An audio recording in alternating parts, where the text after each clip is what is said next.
Hello दोस्तों, नमस्कार। आज मैं आपको 7 से विभाज्यता का नियम विस्तार पूर्वक बताने जा रहा हूँ। 7 से विभाज्यता का नियम में सबसे बड़ी बात यह है कि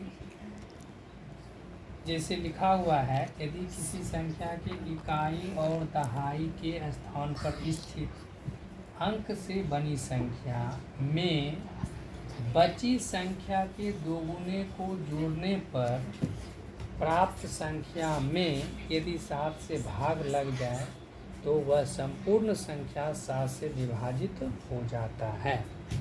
इसका मतलब यह हुआ कि सबसे सर्वप्रथम हम संख्या को देखेंगे और संख्या में हम ये देखेंगे कि इकाई और दहाई के स्थान पर जो अंक स्थित है उससे एक संख्या बन गया।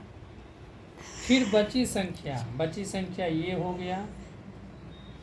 नियम के अनुसार बची संख्या के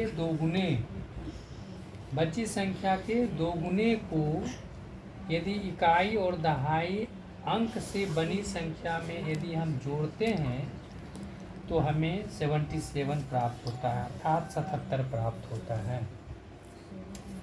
अब हम देख रहे हैं कि 77 में 7 से भाग देने पर पूर्णतः भाग लग जाता है। इसका तात्पर्य ये हुआ कि जो संख्या दी हुई है वह संख्या भी 7 से पूर्णतः विभाजित हो जाएगा।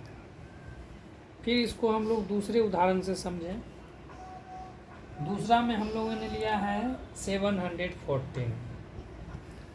714 में हम देख रहे हैं कि इकाई और दहाई के स्थान पर स्थित अंक से बनी हुई संख्या 14 है। फिर हमने क्या किया कि इसके अलावे जो संख्या बच रही है उसको हम लोग 2 गुना कर दिए।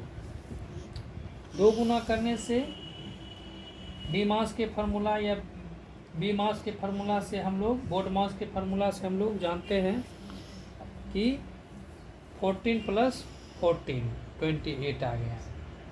अब 28 में 28 में यदि हम 7 से भाग दें तो भाग लग जाता है। इसका मतलब ये हुआ 7 से विभाज्यता के नियम के अनुसार 714 अर्थात 714 भी 7 से पूर्णतः विभाजित हो जाएगा।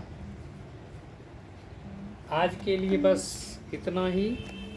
अब हम लोग नेक्स्ट वीडियो में आगे के विभाज्यता का नियम सीखेंगे। Thank you.